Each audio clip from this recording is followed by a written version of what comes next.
En soirée, tu galères, tu sais pas très bien comment faire avec les flashs, pas flash. Je vais t'expliquer ma méthode pour réussir à coup sûr toutes les photos de soirée. L'astuce, c'est qu'on va déporter les flashs. On va pas mettre le flash sur le boîtier. On va disposer les flashs à différents endroits. Alors en fonction de la salle, je vais en mettre 1, 2, 3 ou 4. C'est rare, mais parfois ça arrive. Et on va les déclencher grâce à ceci. C'est un déclencheur qu'on met sur le boîtier et qui permet de connecter les flashs.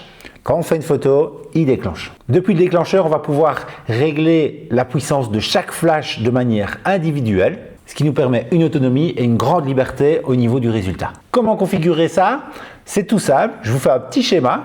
Donc si vous avez votre salle qui ressemble à ceci, souvent il y a le disco bar avec le DJ qui se met quelque part, on va essayer de mettre un flash au-dessus de ces lumières. Souvent le DJ a des lumières, on va mettre un flash sur pied.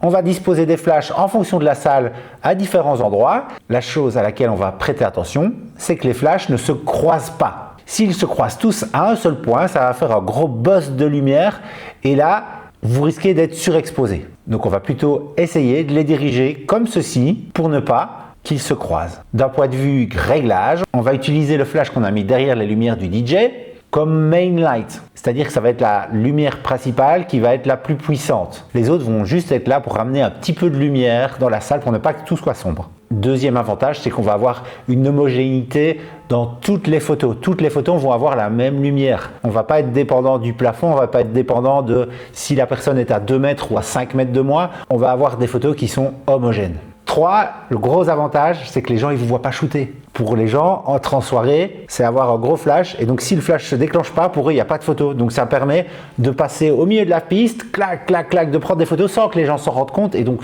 ça amène une certaine spontanéité. Et ça me permet d'avoir des photos que j'aurais peut-être pas prises si j'avais eu le flash et que j'étais à 30 cm des gens. Ça me permet de prendre des photos volées parce que les gens ne se rendent pas compte qu'ils sont pris en photo. Donc, avec des flashs déportés et avec un petit peu de préparation, je vous assure que vos photos de soirée, elles vont être canon. N'hésite pas à me dire en commentaire si tu veux que je te fasse une petite vidéo behind the scene, comment je monte tout ça un jour en mariage. Si tu as des questions plus techniques, donc les commentaires sont faits pour ça, n'hésite pas. Sinon, je te dis à très bientôt pour plus d'astuces. Ciao, ciao!